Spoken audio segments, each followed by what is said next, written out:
Senhor, eu consagro o Akira, Senhor, que o Senhor revelou a mim, que seria um servo do Senhor, um homem que conduzirá a tua igreja, que ele seja potencializado pelo Senhor, revestido pelo Senhor, para ser um homem, Senhor, cheio do teu Espírito, cheio de fogo santo, um homem, Senhor, poderoso em palavras e em ações.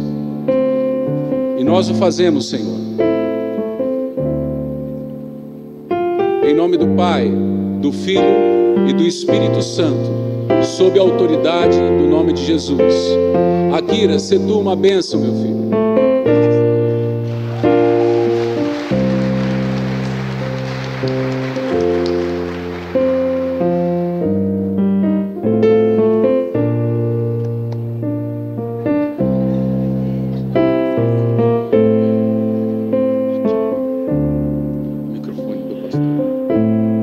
Senhor, eu consagro a Nicole para ser uma missionária do Senhor, uma adoradora, uma serva do Senhor, uma mulher de oração, uma mulher da tua presença, como Maria foi, que escolheu a melhor parte, que ela sempre escolha a melhor parte, que ela seja uma missionária poderosa, em nome de Jesus.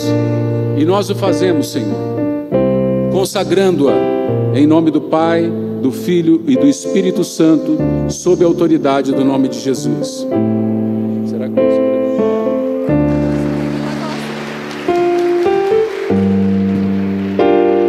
Nicole, sê tu uma bênção.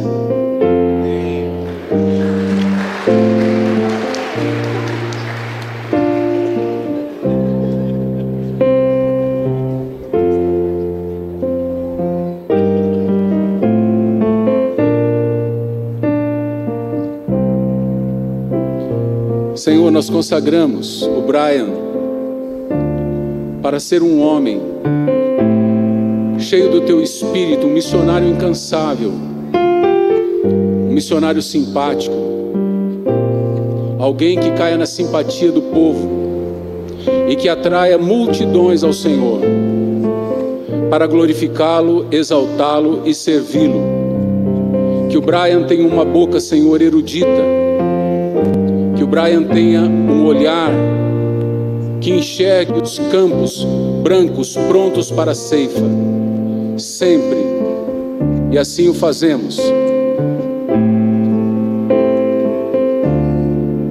Em nome do Pai, e do Filho, e do Espírito Santo, sob a autoridade do nome de Jesus. Brian, sê tu uma bênção.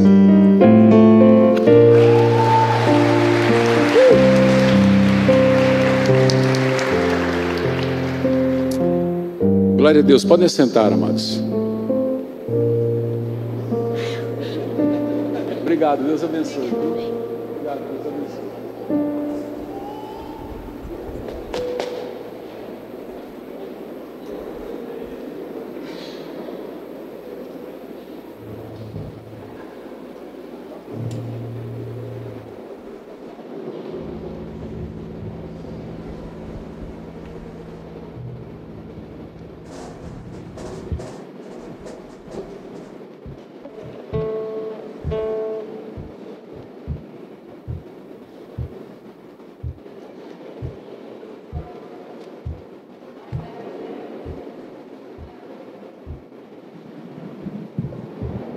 Estou vendendo também, gente.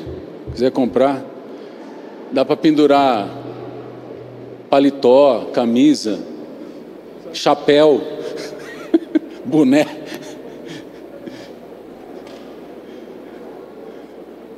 Oi? Bolsa. Muito bem, tá vendo? Vocês querem dar mais alguma ideia do que fazer com aquilo? Amém. Vamos nos preparar para a palavra do Senhor? Estou esquecendo alguma coisa, pastor Lívio? Pastor Guedes, estou esquecendo alguma coisa?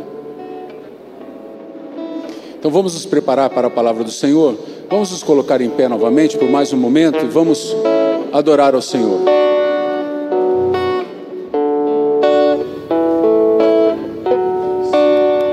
Senhor.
Jesus, nós queremos pedir ao Senhor que agora nos fale ao coração. E se algum bloqueio há, Senhor, retira em nome de Jesus. E libera-nos, Pai, para estarmos com liberdade na Tua presença e para fazermos como o salmista, esconder a Tua palavra no nosso coração para não pecarmos contra Ti. Dá-nos a alegria de podermos acolher a mensagem da vida nos nossos corações. Nós te pedimos no nome de Jesus. Amém, igreja? Continue em pé. Abre sua Bíblia em Mateus, capítulo 17.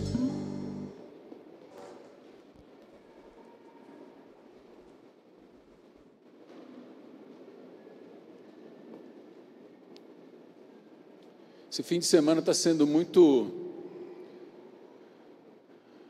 de muito trabalho para mim, né? Ontem mesmo eu saía de uma coisa, entrava em outra, saía de uma coisa, entrava em outra, saía de uma coisa, entrava em outra. Não parei ontem. Hoje já comecei de manhã com culto e descansei um pouco à tarde, à noite culto de novo. Mas durante todo esse tempo, uma coisa muito gostosa aconteceu: vida, casamento, consagração de crianças, batismos, recepções, palavra de Deus. Maravilhoso estar na presença do Senhor. Mateus capítulo 17. Deixa eu só posicionar vocês. O texto que nós vamos ler encontra-se entre os versículos 14 e o 21. Esta ocorrência que começa a partir do 14, na verdade ela já estava se dando de forma não explícita, mas já estava acontecendo no período que Jesus estava no Monte da Transfiguração.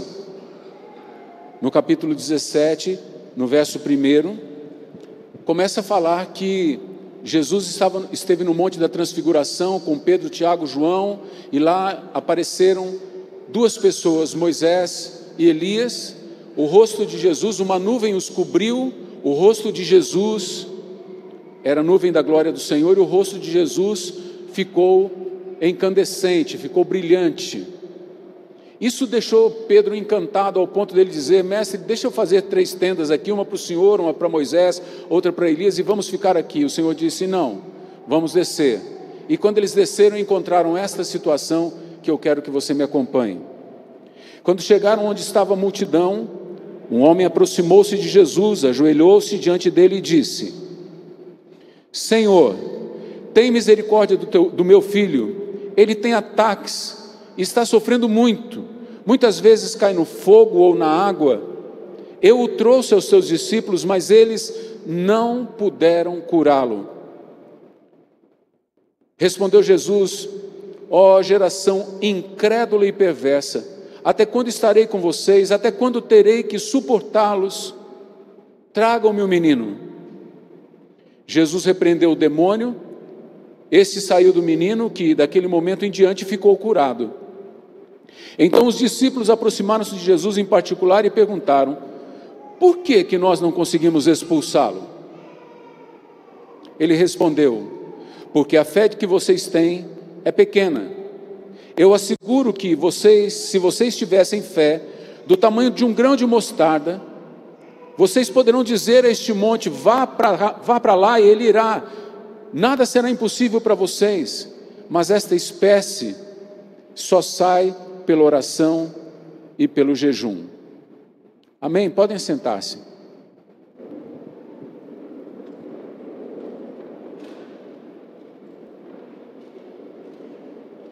Eu quero falar hoje sobre a restauração da autoridade perdida. Por vários motivos, a gente deixa de exercitar a autoridade ou perde a autoridade espiritual que a gente tem. Eu digo mais que a gente deixa de exercitar do que perde, porque ela sempre está lá, porque Jesus sempre está conosco. Mas muitas vezes, os demônios estão tomando conta da nossa vida, estão tomando conta da nossa casa, do nosso local de trabalho, estão fazendo uma arruaça, destruindo a vida dos nossos filhos, destruindo a vida conjugal nossa, e nós vamos tratando aquilo com ferramentas, com instrumentos naturais, humanos. Nós não olhamos para aquilo como uma batalha a ser vencida no campo espiritual. Então a gente às vezes agrava o problema, porque a gente discute, a gente briga, a gente fica com raiva, a gente às vezes até se separa, se divorcia. Às vezes os filhos saem de casa, outras vezes as pessoas se tornam violentas, mentem, julgam, fraudam, enganam, tudo na tentativa de melhorar aquela condição que agora está sendo questionada, confrontada. E a gente então deixa de usar as armas espirituais que são poderosas em Deus e fica usando armas humanas. E quando é para a gente usar as armas espirituais, a gente não sabe o que fazer. Esse mês de abril foi atípico nas pregações. Até vocês mesmos viram que eu preguei 2 vezes, só em 5 semanas, eu preguei somente 2 vezes. Nós temos, como já disse para vocês, na última semana, no último sábado de cada mês, nós como pastores nos sentamos e oramos, nos ajoelhamos, oramos, entramos naquela salinha ali, desde as 8 da manhã e muitas vezes saímos só às 6 da tarde. Orando, clamando, pedindo socorro a Deus, pedindo palavra a Deus, para que Ele nos fale ao coração, ministre o que vocês, na verdade o que nós estamos precisando. Então na última semana de março, nós fizemos uma reunião para fazer a gestão das palavras de abril, dessas palavras. E quando nós chegamos na reunião, aconteceu um fato inédito, porque sempre nós começamos a orar, e depois de algum tempo, Deus começa a manifestar para nós as palavras que devem ser pregadas, mas dessa vez, todos nós viemos para cá com um sonho. Cada um de nós teve um sonho, então, depois das orações, todos sentiram a necessidade de compartilhar os sonhos que tiveram. E eu também compartilhei o sonho que eu tinha tido. E eu, como os outros pastores, estamos ficando mais velhos, né? Então, como disse Joel, profetizando que os velhos teriam sonhos, e a gente está sonhando bastante. Mas, irmãos, não adianta ter sonhos, revelações, se isso não tem base na palavra de Deus. Tudo precisa, cada profecia não pode ser aceita por si só, porque foi falada no nome de Jesus, porque alguém orou em línguas e interpretou, então é Deus falando. Não, tem que ter acolhida, tem que fazer sentido com a sã doutrina. Se não fizer, tem que ser lançada fora. Não presta, não serve, porque nós não temos uma Bíblia aberta, nós não temos um compêndio de fé aberto. O fundamento já foi colocado. É o fundamento daqueles apóstolos e daqueles profetas, não são dos apóstolos de hoje e nem dos profetas de hoje. O fundamento já está posto. A Bíblia não está aberta. E quem acrescenta, acrescenta em maldições para si mesmo. E quem tira, tira do que poderia comer da árvore da vida e também das bênçãos que poderia ter. Fica em maldição. Então não podemos mexer nas Sagradas Escrituras. E nem interpretá-la a bel prazer. E nem interpretá-la fora de contexto. Nós não podemos olhar para o texto e achar que ele diz alguma coisa que muitas vezes não faz sentido com o resto da Bíblia. Ah, mas eu tive uma revelação nova. Não, não existe revelação nova.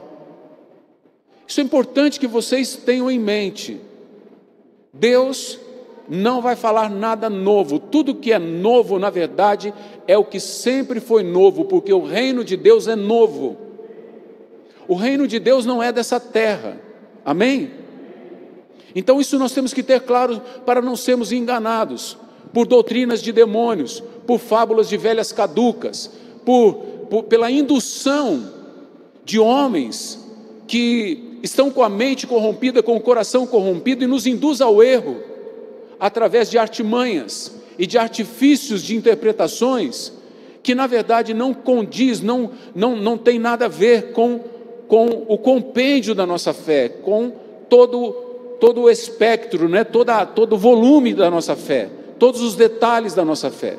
Então nós precisamos conhecer a palavra, estar atentos ao que está sendo dito, ao que está sendo falado, ao que estamos vendo, lendo na internet, porque nós estamos, irmãos, bebendo em tudo quanto é lugar, e não pode ser assim.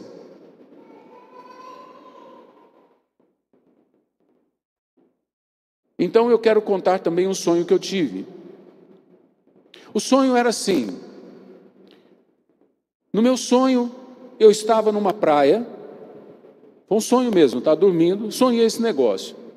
Eu estava numa praia, para mim era uma praia aquilo, porque era areia, eu estava numa cadeira dessas cadeiras de praia, bem reclinado, com areia aqui atrás de mim assim, quase que encostado nas costas da cadeira, e eu estava bem reclinado, coisa que a minha esposa sabe que eu não sou de fazer isso, nem quando eu vou à praia eu fico tão à vontade assim. Eu estava estranho naquele sonho, e uma mulher se aproximou de mim, e com um gesto, ela me levou a pecar,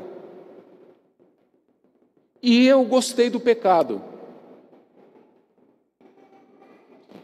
Isso foi um lance do sonho, muito rápido, e logo eu fui transportado para um outro ambiente, no mesmo sonho.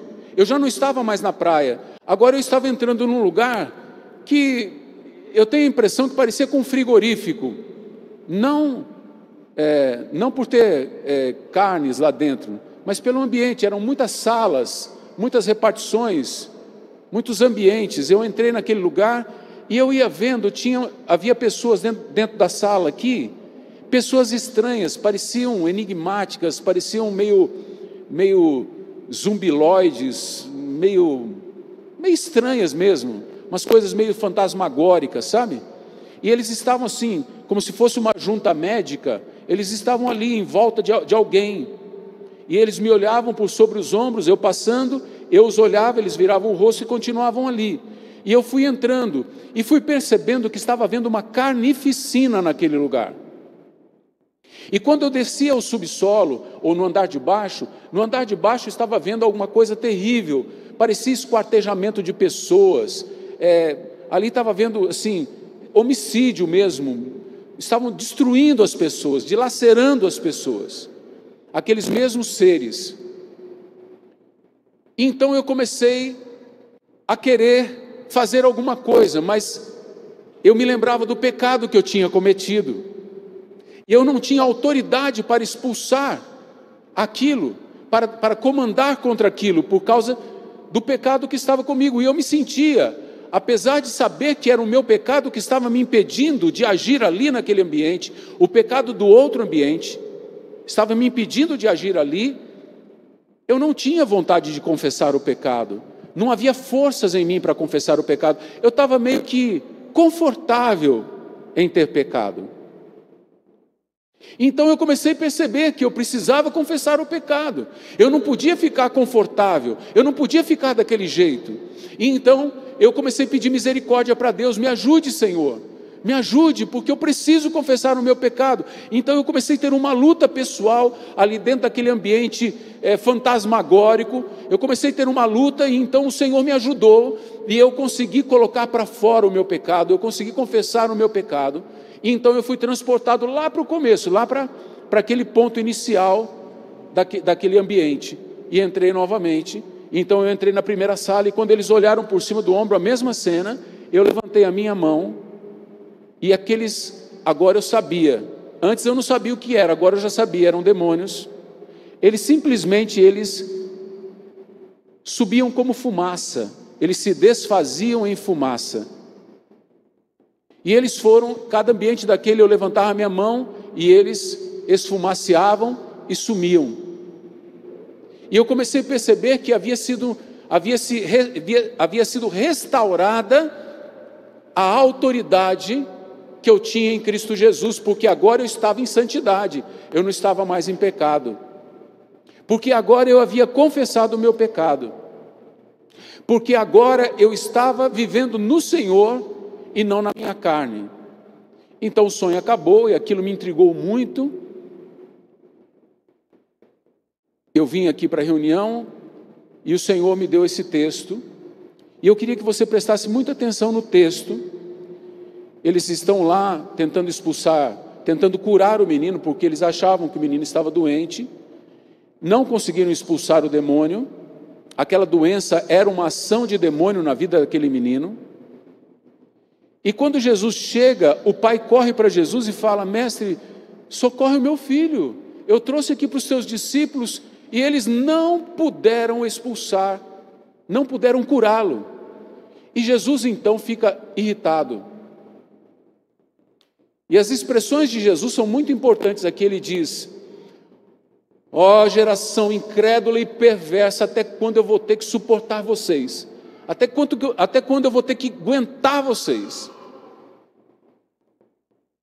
Então ele mandou embora o demônio se foi, e a partir dali o menino ficou curado. E os discípulos, logo depois disso, os discípulos em particular chamaram Jesus e falaram: mestre, por que nós não conseguimos expulsar? Ele falou: porque vocês não tiveram fé. Acompanhem comigo isso é importante, irmãos. Vejam lá, eles disseram, verso 20, respondendo Jesus disse: porque a fé que vocês têm é pequena. Deixa eu fazer uma pergunta para vocês: fé é uma capacidade humana ou um dom de Deus?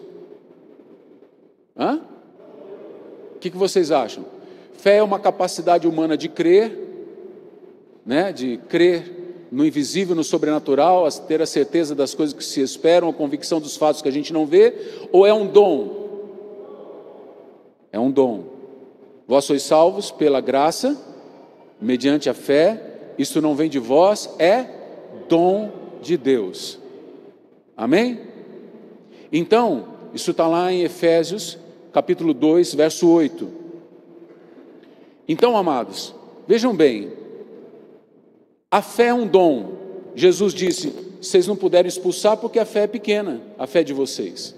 E aí então, Jesus passa uma régua neles, dizendo: olha, se vocês tiverem fé, ele aponta para o monte da transfiguração e diz: vocês vão dizer para esse monte, vai para lá, e o monte vai. Em outro texto vai dizer: vocês falarão para ele, atira-te ao mar, e ele vai para o mar, ele se joga no mar. Se a fé de vocês for do tamanho de um grão de mostarda, de um grão de areia, vocês poderão fazer uma obra dessas.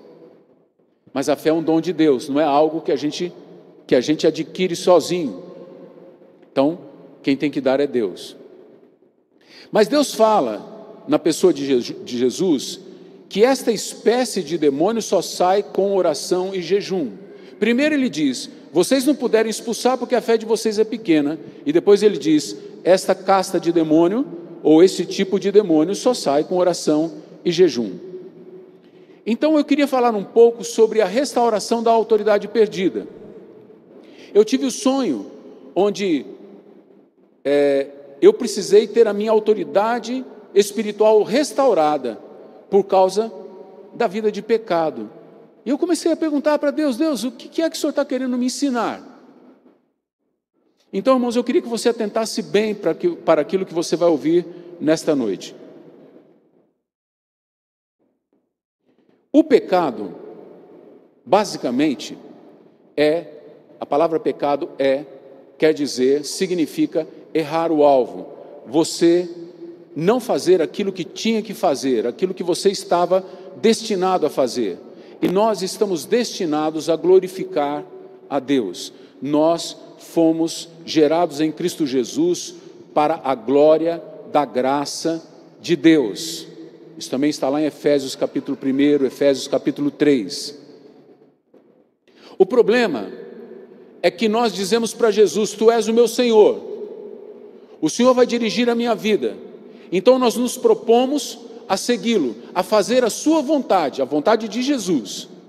Mas no meio do caminho, a gente passa por uma situação e a gente pensa, não vai dar certo isso aqui.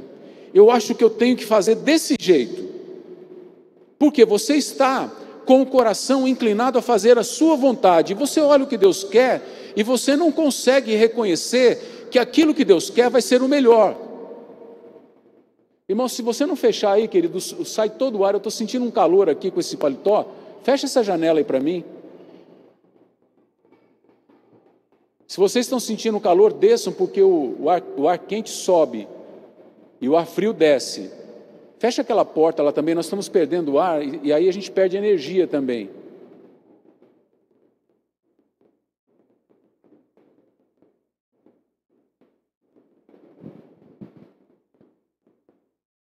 Então, amados, prestem muita atenção nisso que vocês vão ouvir.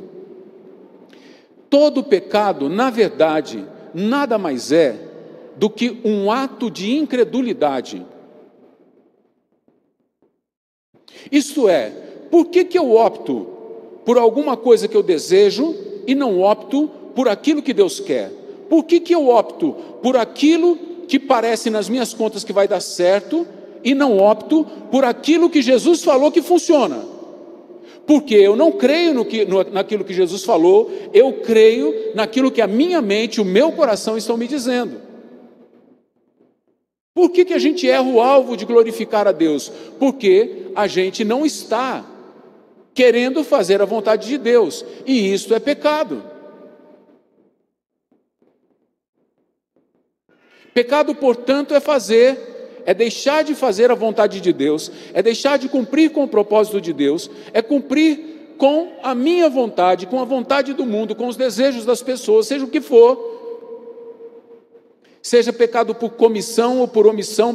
Pecado por comissão é aquele que eu cometo, é aquele pecado que eu faço a coisa errada. Pecado por omissão é aquele pecado onde eu deixo de fazer a coisa certa. Eu podia fazer o que era certo, mas eu me omiti. A gente peca por omissão. Por comissão é quando eu faço aquilo por minha vontade. Então eu estou fazendo por conta própria. Muito bem. Pecado, então, nada mais é do que uma ação de incredulidade. Aí Jesus olha para eles e fala: vocês não têm fé, portanto vocês são incrédulos. Vocês têm pouca fé e têm muita incredulidade. Aí na hora de expulsar um demônio, vocês não têm poder para isso, vocês não têm autoridade, vocês não têm força. Por quê? Porque o coração de vocês não está totalmente naquilo que eu ensinei vocês.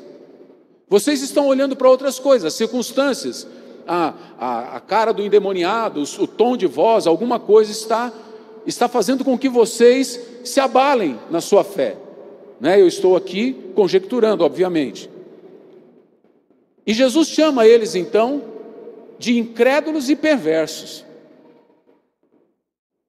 Por que eu perverto? O que é perverter? Perverter é corromper. Perverter é mudar o foco, é mudar o propósito, é errar, é fazer uma coisa, é corromper aquilo que era para ser feito.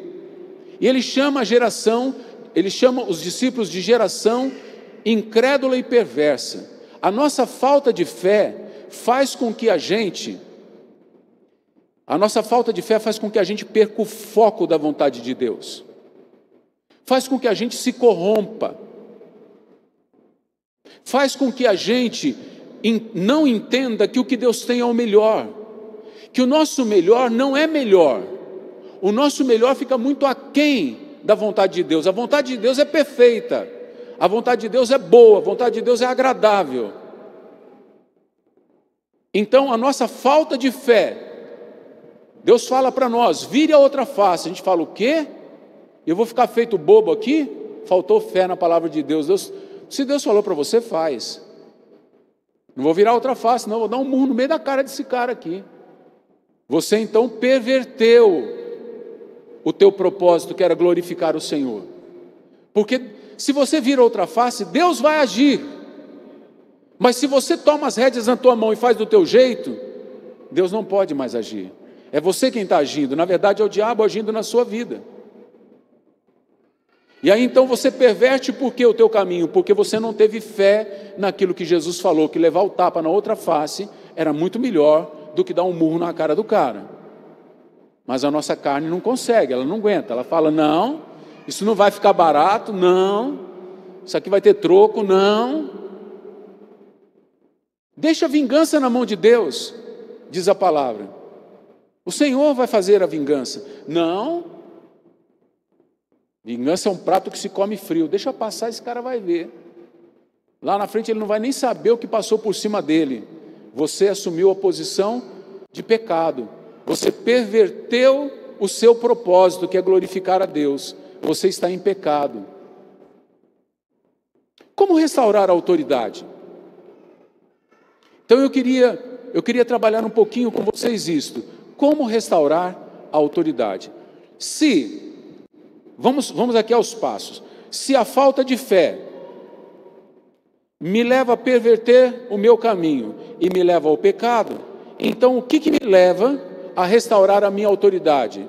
É não estar pervertido, por ter uma fé fortalecida, e então eu vou ter a minha autoridade restaurada. O segredo é a fé. Agora, como restaurar a fé, ou como aumentar a fé? Então agora é para cá. Então para lá é corrupção e pecado. Aqui é a fé. Como que eu faço para aumentar a minha fé? Oração, jejum, disciplinas espirituais. Porque quando eu oro, eu estou fazendo algo que não me é natural. Ninguém aqui, ninguém na face da terra tem facilidade para orar. Se você acha que você é o único que tem dificuldade para orar, saiba que o teu pastor também tem. Sabe por quê? Porque não nos é natural orar.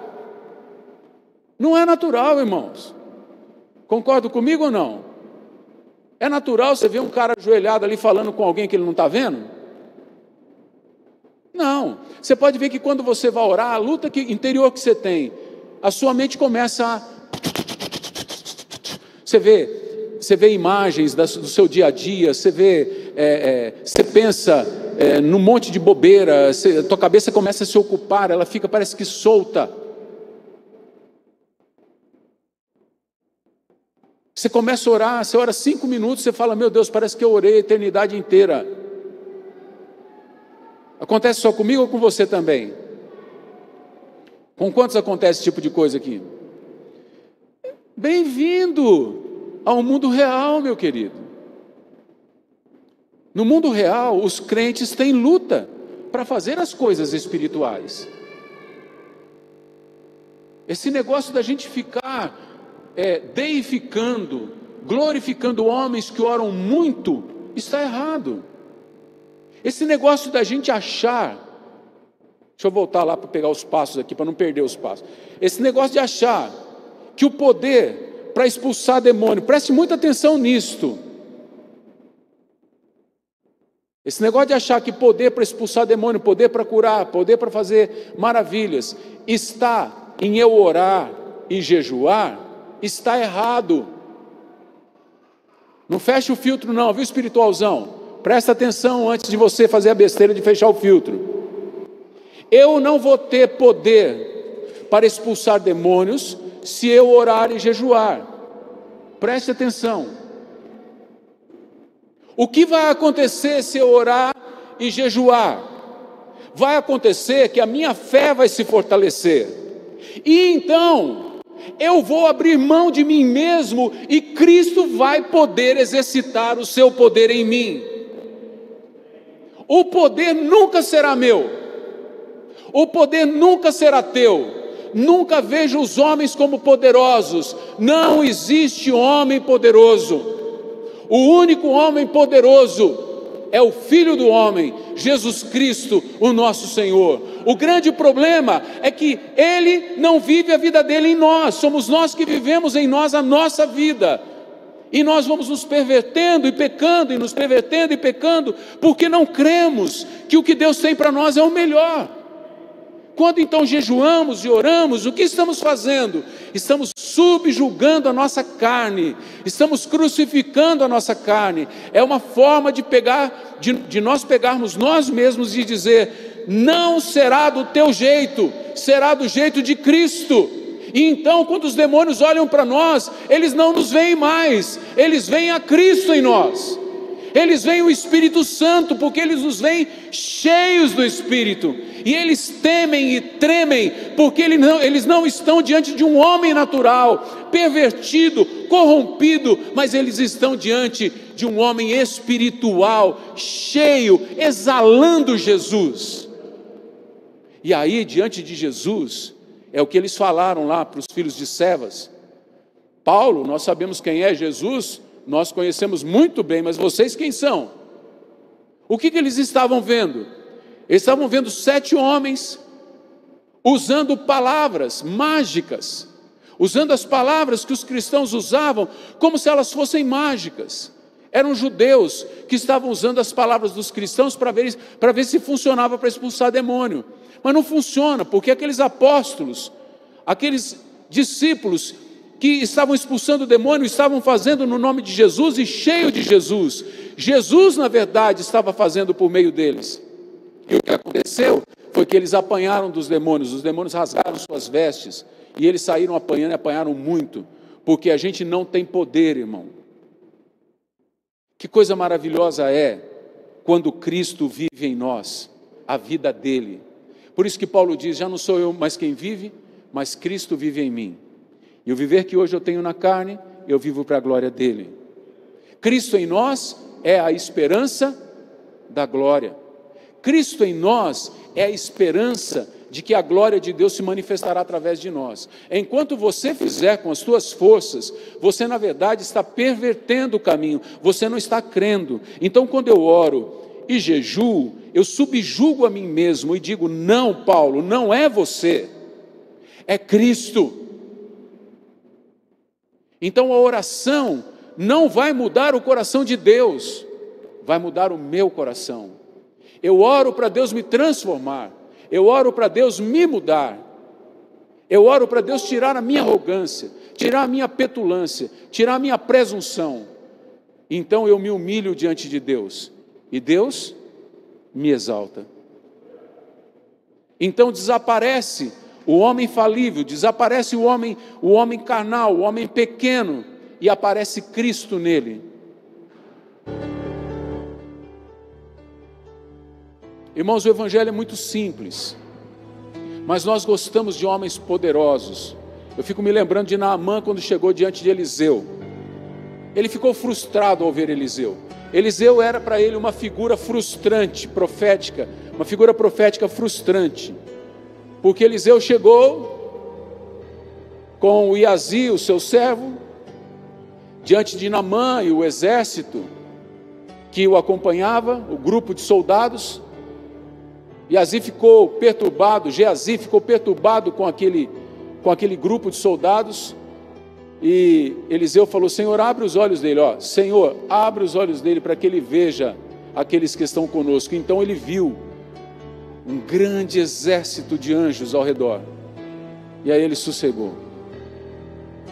E aí então Naamã vem e fala: olha, eu tenho uma serva lá na Síria, e falou para mim que você pode me curar. E Eliseu falou para ele: vai lá e toma 7 banhos no Jordão. E Naamã então fica bravo, fica irado com isso. Ele fala: eu esperava que ele chegasse para mim e agitasse as mãos, fizesse algum barulho. Ele estava acostumado com isso, que isso era uma manifestação de poder, né?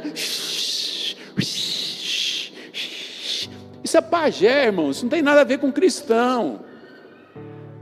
Essa coisa de mudar o jeito, mudar a mão, vai acontecer. Para, irmão. Isso é uma síndrome de pajé. Você nunca viu Jesus fazer esse tipo de coisa. Você nunca viu os apóstolos. Era simples. Pedro chega na Porta Formosa e diz o que para aquele homem que estava ali, aleijado? Ele disse, estendeu a mão, falou, não tenho prata nem ouro, mas o que eu tenho eu te dou. Levanta e anda. E puxou o homem, e o homem ficou em pé, e suas pernas endireitaram, e ele recebeu força, e andou. Que poder é esse? Esse é o poder de Cristo. Eu estou falando em nome de Cristo, então é Cristo que está falando, não sou eu, não é na força do homem. Então, amado, se você quer ter a tua autoridade espiritual restaurada, se você não quer continuar vendo a tua família sendo destruída, sendo espizinhada, se você não quer continuar dependendo de outros homens para fazerem aquilo que só Jesus pode fazer, porque quando você chama um outro homem, o que você está fazendo? Você está pedindo para ele fazer, mas é bom, às vezes é bom a gente chamar os outros que são realmente de Jesus, né? Porque tem umas coisas que só Deus para ter misericórdia, né? Se você quer ter a tua autoridade espiritual restaurada, o que você tem que fazer? Você tem que ter fé. Para ter fé, você precisa orar e jejuar. Só que nós não podemos ficar só nisso, irmãos. Nós precisamos meditar nas Sagradas Escrituras. E para meditar, nós precisamos ler. E outra coisa que precisamos ter, comunhão. Comunhão com Deus e com os homens, comunhão com a igreja, porque Deus habita no meio dos louvores do seu povo. Então eu quero deixar essas 5 coisas para você: oração, jejum, comunhão, palavra e meditação. Oração, jejum, comunhão, palavra, meditação. Oração, jejum, comunhão, palavra, meditação. Oração, jejum, comunhão, palavra, meditação. Oração, jejum, comunhão, palavra, meditação. Vamos de novo? Oração, jejum, comunhão, palavra, meditação. De novo, oração, jejum. Se nós queremos a nossa autoridade restaurada, nós precisamos de oração, jejum, comunhão, palavra, meditação. Amém? Então diga para o seu irmão o que ele precisa para restaurar a autoridade perdida.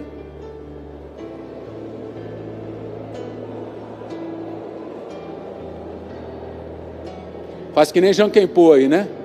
Oração, jejum, comunhão, palavra, meditação.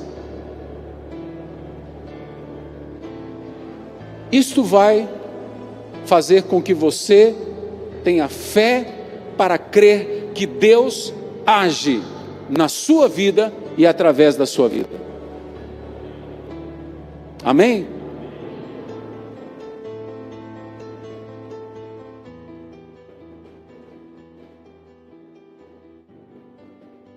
Fique em pé, por favor, irmão.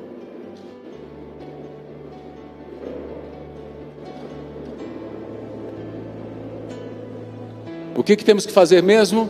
Vamos sair daqui com isso: oração, jejum, comunhão, palavra, meditação. Mais forte: oração, jejum, comunhão, palavra, meditação. Amém. Feche os seus olhos. Pai, obrigado por esse tempo, obrigado por essa palavra, que nós não pervertamos o nosso caminho. Fomos constituídos para o louvor da Tua glória e queremos ser. E nós sabemos que não reside em nós nada de bom, que o nosso melhor ato de justiça é um trapo de imundícia nosso e de qualquer um. Portanto, não vamos confiar no homem, porque aquele que confia no homem faz do homem o seu braço forte. É maldito, diz a Tua palavra, mas é bendito o homem que confia no Senhor. Por isso, Deus, nós queremos confiar no Senhor. E nós vamos orar, jejuar, nós vamos manter comunhão com o Senhor através do nosso TSD, na palavra, na meditação, não para que o Senhor nos transforme em poderosos, mas para que o Teu poder se manifeste em nós. Nós queremos o Senhor. Nós já aprendemos que nós não podemos nada, mas o Senhor é o Todo-Poderoso, aleluia. É o Senhor quem faz, e nós queremos o Senhor na nossa vida. Nós queremos o Senhor, a Tua palavra, nós queremos o Teu poder, a Tua santidade, nós queremos, Senhor, a Tua humildade, nós queremos a Tua graça, nós queremos tudo que vem de Ti, porque tudo que vem de Ti é dádiva e dom perfeito, que procede do Pai das luzes, em quem não há sombra de variações. Deus, manifesta isso no coração do Teu povo. Vivemos num tempo de engano, num tempo de mentiras, num tempo de fraudes, num tempo, Senhor, em que os homens estão engambelando os crentes, Deus. Que o Teu povo aprenda a orar, a jejuar, a ter comunhão contigo, com a igreja, a ler a palavra, meditar na palavra, estudar a palavra. E assim, Deus, o Senhor fará aquilo que o Senhor disse: ninguém mais ensinará o outro, mas todos serão ensinados pelo meu Espírito. Faz isso, Senhor, que o Teu povo coma e beba do pão da vida e da água viva, em nome de Jesus. Que a graça do nosso Senhor e Salvador Jesus Cristo, o amor de Deus, o nosso Pai, a comunhão, as ternas consolações do Espírito, que ouve a nossa oração, que vê o nosso trabalho, que nos inspira e nos ensina a palavra, que gosta de ter comunhão conosco, que Ele, Pai, Filho, Espírito Santo, nos guarde até que nós nos encontremos com o nosso Senhor e voltemos para a casa do Pai. Que o povo de Deus diga amém. Que o nome do Senhor seja glorificado, igreja. Deus abençoe, uma ótima noite, uma ótima semana. Ore, jejue, mantenha comunhão, palavra e meditação. Deus abençoe, vá em paz.